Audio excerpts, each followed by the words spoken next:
Hi guys, Shouvik here. Welcome back to YouTube channel. So today we will solve another question from Leetcode itself. So let's get started. Yes. So today we have the find minimum time to reach last room. Yes.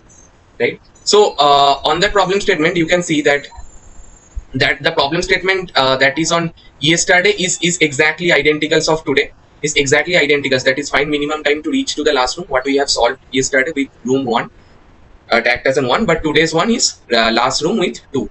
Right, so the problems are exactly identical, only this line has extra added. So what they are stating, moving between adjacent rooms take 1 second for one move and 2 seconds for the next alternating between the two. So on yesterday they have clearly mentioned moving between adjacent rooms takes exactly 1 second, but today what the extra add-ons they have done. If I can quickly go to our OneNote, then what they are looking for, they are basically stating something like this.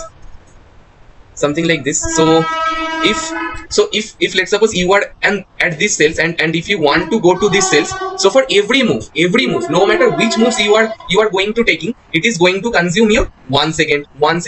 But on today's question they are basically stating for alternating moves, it's going to toggle between either 1 seconds or 2 seconds, based on the alternating move. So on the very start, if we are bound to start from that 0 cell. If we are moving from 0 to this or this to any directions, all the moves are going to take 1 second.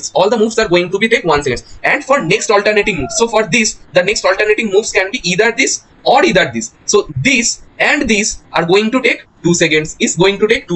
And for this move, the possible alternating moves is either this, right? The top ones is bound to not going to be happens if you understand the status problem, because we are going to get the minimum time to visit. So in a circular path, it is not going to give us the minimum time. That is the single source shortest path we are finding, the Dijkstra algorithms that we are going to fit. So that I think you should, I am definitely suggest you to go to the status video. I am not going to explain that part on today's video. I am just going to give you the what extra gist you have to taking care to solve this today's problem. So for these moves, which is just alternating of the last 2 second consuming time moves. So these are the that two. So for this, again, it is going to be set 1 second. So I guess you guys are understanding. First, from top left, when you are starting, all the moves, all the like down, right, what is the opportunity you have, that moves are going to take 1 second. And from there, the next moves is going to take 2 seconds. From there, the next moves is going to again take 1 second. From there, it is going to take 2 seconds. Like this way, it is going to take alternating. On yesterday's problems, it is always going to, any move you are going to take, it is going to, on fixed, it is going to take 1 second. But today, it is going to change alternating. First 1 second, then 2 seconds, 1 second, 2 seconds, something like this. So I am just going to the code iterations on yesterday's code. I have done detailed line by line explanations of yesterday's code altogether. So I am highly recommend you to please go to the yesterday's videos. After that, there is a small diff we just incorporate to the yesterday's code and we will get an AC.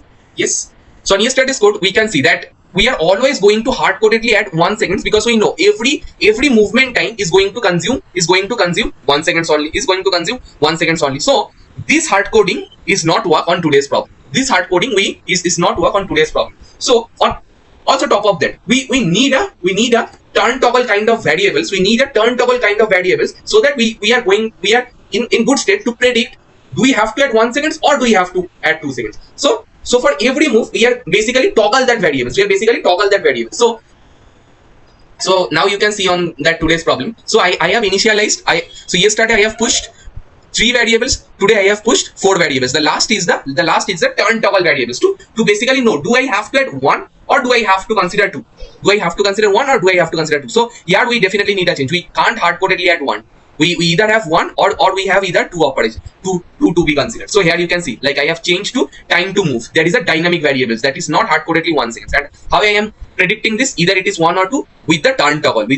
So I am initialized with time to move at 0, and I am basically checking if my turn toggle is going to be set. So that is the first, or more specifically I have to say odd count of moves, odd number of moves. We are performing the move in odd number of moves. So if my turn toggle is going to be set, then I am adding to plus 1 seconds, else I am adding plus 2 seconds. Here you can see else I am adding plus 2 seconds, and also I am doing a turn toggle XOR with 1. So how Zod is basically toggling it. So we just basically toggle it between 1 and 0, 1 and 0. So 1 means we have to add 1 seconds, 0 means we have to add 2 seconds, right? So here you can see, like if I can again go to my OneNote. So if you just need a like 1010 kind of toggles for your alternating moves, so you can add Zod. So how it is going to be at? So initially I start with 1. So it is going to give me at time to move is going to be at 1 seconds, and next time it is Zod with 1. Every time I am Zodding it once, and 1 Zod 1, you know it's 0. So turn toggle is going to be unset, and time to move on that case is going to be 2 seconds. And again it is 0, so 0 Zod 1, again it is going to be set. So again I am turn to move is going to be at 1 seconds, like this way. I guess you guys are getting. Again 1 Zod 1 is going to be unset, and I am going to add turn toggle to be of 2 seconds, 2 seconds. Again 0 Zod 1 is going to be set, then time to move is going to be 1 second, like this way. I am using a flag which is every time if you want to do like toggle between 1 0 1 0 1 0 for every move, then Zod it whatever the initial state, just initialize with 1 or 0 and do the toggling with Zod with 1 So exactly that duty I have applied here, and yeah, I am correctly setting my turn toggle for the next move, and finally everything is same. So if I can go to any diff checkers, what exactly the diff I have added to today's code and yesterday's code. So that is on yesterday, room 1's code. If I can go to this, and if I can copy the today's code, that is of room 2 today, right?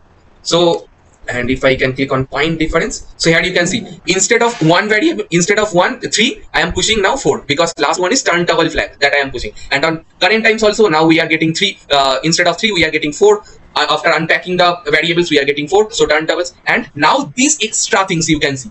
Now you can see that extra things, because now we can't hardcodedly add +1, we have to add a dynamic variable, that is time to move. So here you can see my time to move initialized with 0, and if turn toggle is set, then I am adding +1, else I am adding +2, right? And every times you can see on pushing also, now we have to push, instead of 3 we have to push 4 variables. So turn toggles I am doing it with Zod with 1s that we just explained, and like this way I am going to make every time it is toggle between 0 and 1, 0 and 1, and 1 means I am going to add 1s, and 0 means I am going to add.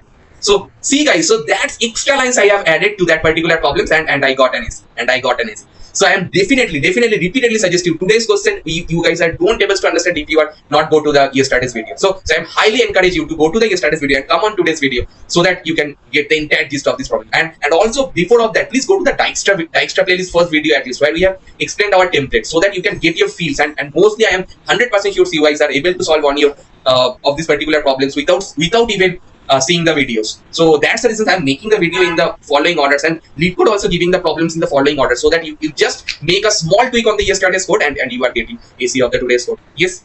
And time complexity and space complexity, I am not going to dive deep. That is also exactly same that we have explained yesterday, and it is bound to be the most optimal time and space complexity that you can achieve for this particular video. And so that's it then for today. And if you guys are able to understand till this point, so please do subscribe to our channel. I guess you guys are already doing. Please do subscribe to our channel, and please share the videos to your friend circle who are also preparing for top product based company and brushing up their DSS, and please turn on the notification, so that when we are going to our next video, you will get the notification as soon as possible. So that's it guys, that's it for today. Let's meet tomorrow with another beautiful question. Bye guys, bye.